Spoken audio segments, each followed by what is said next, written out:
Living in Sin. Dr. Nazir Gilani. It is generally argued that the J&K administration, blessed by the administration in Delhi, rigged 1987 elections and the hurt political sensibilities of the MUF gave birth to a new phase of Kashmiri anger. The immediate reaction was not to endure it anymore.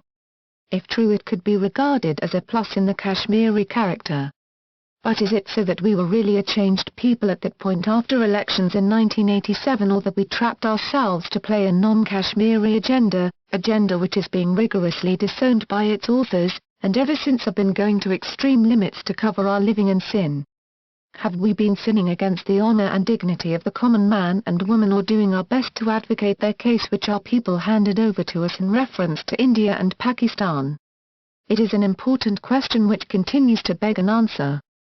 Post-Musharraf developments in Pakistan, leaks from the in-camera session of Pakistan National Assembly, press and WikiLeaks warrant that we revisit the post-1987 character of Kashmir politics and find answers to various missing links.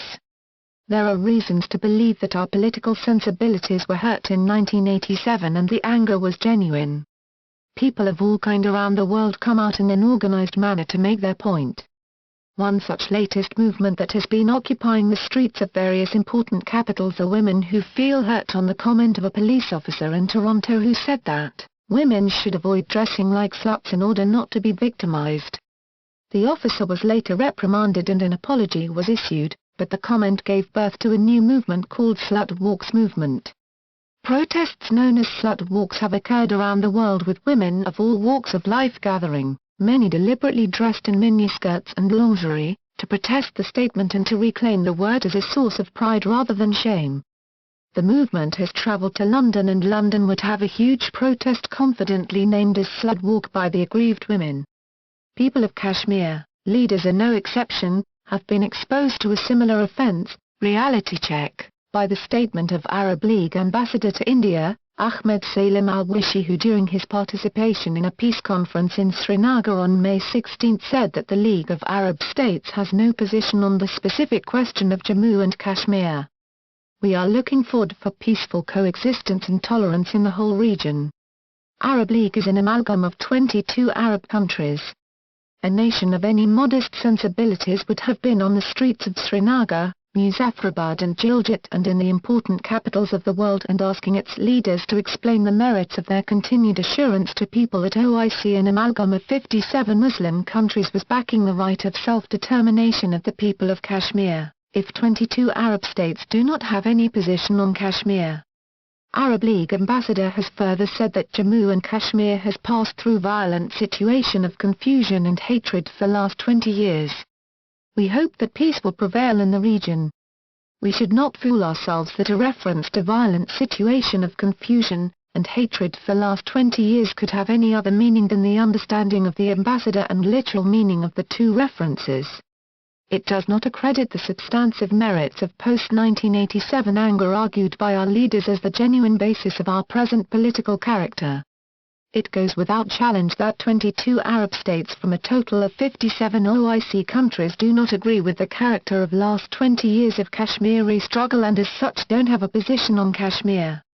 Is it that our leaders are continually making a false statement in innocence, or that they have their reasons of fear and greed that force them to eat someone else's pie that is out of date and gone bad? WikiLeaks has revealed that ISI summoned militant leaders in March 2006 and asked them to give up their militant activities and fall in line to sell the four-point formula presented by Musharraf in his book at page 303. WikiLeaks is not the only source on this point. Owen Bennett-Jones, a senior presenter at BBC and author of Eye of the Storm and Pakistan's Foreign Policy under Musharraf, Between a Rock and Hard Place, made a much more stunning revelation during his lecture on Pakistan Crisis, What Prospects for the Parliamentary Elections at Chatham House on January 16, 2008. Author was sitting in the audience.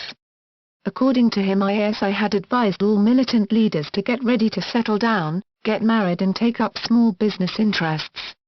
According to him, ISI had apportioned a huge budget to finance this project. When questioned by another journalist sitting in the audience as to whether such a proposal would work, Owen Bennett-Jones replied that this experiment had worked successfully with PLO militants. It was used by PLO leadership to tame the rebels in the movement. Is it that our political and militant leadership is forced to live in sin, and they are not prepared to face the reality checks being made public by the ambassador of Arab League, WikiLeaks, and renowned people like Owen Bennett-Jones who have an enduring eye on people and politics in Pakistan? There is no denying the fact that Hurriyat chapter in Pakistan does not subscribe to the political discipline of their parent parties based in Srinagar. The constituents in the chapter, with one or two exceptions, have used the opportunity in AJK and Pakistan to advance their social status and go with no holds barred to secure a permanent settlement of all manner. It has made the various constituents unreliable and has convinced them that gains are not possible unless they follow in the footsteps of Dr. Faustus and sign a contract with Lucifer. Some leading members in the Pakistan chapter even washed their hands off their interest in Azadi, and landed in various important capitals and successfully applied for political asylum. In this regard they had to submit that there was a well-founded fear of persecution for them in Pakistan. Of course such people have to be at war with their conscience at every crossroad of self-interest. The interest of the Pakistani establishment in the use of surplus Afghan militancy as part of its foreign policy has reached its dead end. Its interest in Kashmir politics and militancy could not endure the regional and international pressures. Therefore, it took to a third phase of setting up Kashmir centres, and these are no more than the outlets for various reflexes of the establishment. It keeps the establishment relevant and able to engage various political and other surpluses around the issue. The employees in these centres are credited as real representatives of the people of Kashmir, just for domestic compulsion. It is ironically surprising that as a general rule the leadership domiciled in Srinagar, with one or two exceptions, with all its sacrifices does not have the moral courage and political ability to make a difference between an employee of the Pakistani establishment and people or institutions who have continued to position themselves in the just cause of the people of Kashmir. At times the Kashmiri leadership, while making tall claims at national and international forums, misses the point that it is not only the establishment but even the international community that makes a fun of their split sense of responsibility. They are unfair to their people and loyal to the establishment. The establishment has failed its own people in Pakistan, and it would be a mistake to expect that it could be enduring in trust for the people of Kashmir.